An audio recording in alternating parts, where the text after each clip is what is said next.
Singapore's efforts to reduce, reuse and recycle have moved up another gear. This comes as the Resource Sustainability Bill was passed in Parliament today, and it'll take the regulatory framework for managing waste upstream to producers and manufacturers. The new act forms part of the recently launched Zero Waste Master Plan. Ariel Lim with this report. The Act targets 3 priority areas that produce high levels of waste and have low recycling rates: e-waste, packaging waste and food waste. Singapore generates about 60,000 tons of e-waste annually, yet very little is recycled. This translates to each person throwing away the equivalent of 6 mobile phones every month.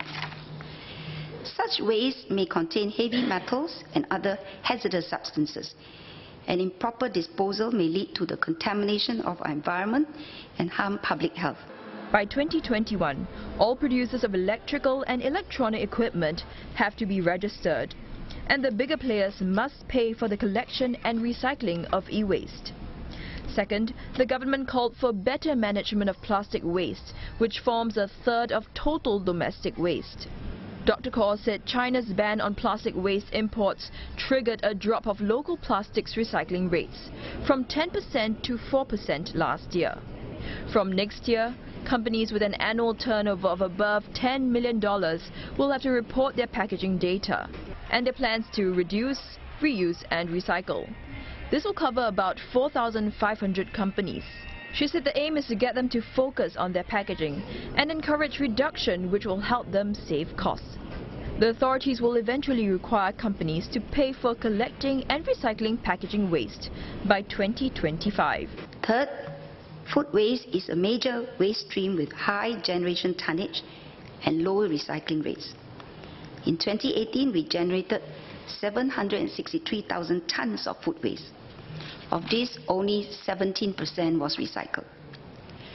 From 2024, we will make it mandatory for the owners and occupiers of commercial and industrial premises which generate large amounts of food waste to segregate their food waste for treatment. And those in new buildings will have to treat the waste on site.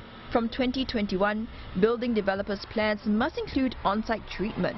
Waste can then be diverted for treatment or conversion into useful products, such as compost or animal feed. This will also reduce odors and pests and protect other recyclables from contamination. She said the new laws are part of a strategy to build Singapore's resilience to challenges, including resource constraints. By turning waste into resources, it'll reduce Singapore's vulnerability to global supply shocks.